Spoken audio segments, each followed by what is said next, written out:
Đòn mong thì đó, đòn mong thì đó, đòn mong nặng thì bỏ đấy đây.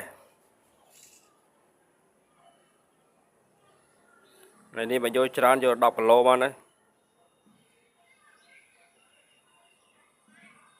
Thế sẽ phiếp xa đó, thế sẽ phiếp.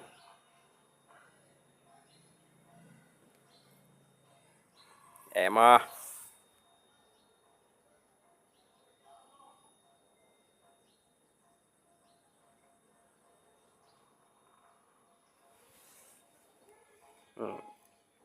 Ô nè, rốt đặc trầy.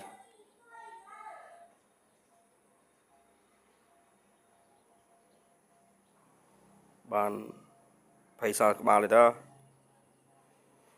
Rồi mà sẽ lo đây.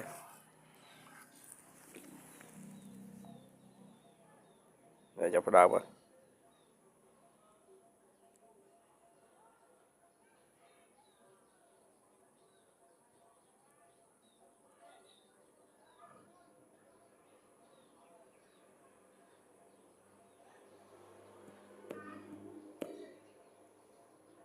Em á.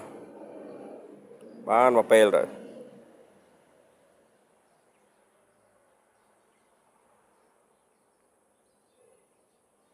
Thế sẽ phiếp có xa. Xa có chanh.